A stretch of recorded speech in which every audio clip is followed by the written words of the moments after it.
Ainsi, je suis le coordinateur du PDSR.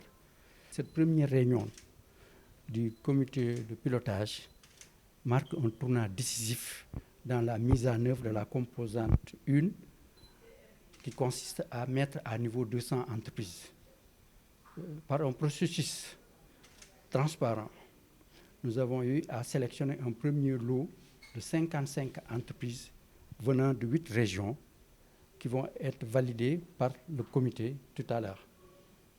Et à partir de leurs décisions, nous allons mettre en œuvre les programmes de résilience et de relance pour chacune d'elles qui est spécifique à cette entreprise.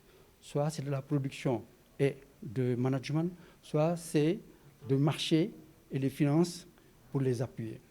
Dans les deux cas, il s'agit de leur faire un appui matériel et immatériel pour les amener à être plus compétitifs, comme le secrétaire général de l'ONUDI, du ministère l'a dit, comme aussi le représentant de l'ONUDI l'a dit. L'objectif majeur, c'est de pouvoir les rendre plus compétitifs.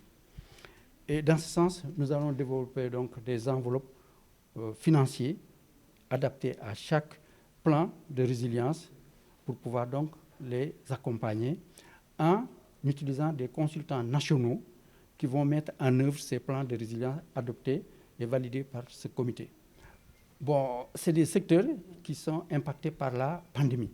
Et si on regarde dans la presse, et nous, ce qu'on a eu à identifier, en plus de ce qui était dans le programme de résilience économique du Sénégal, il y a des secteurs comme le tourisme, la restauration, la valorisation des produits locaux, c'est important, le transport, la santé, le textile, habillement et les autres liés aux services à l'entreprise.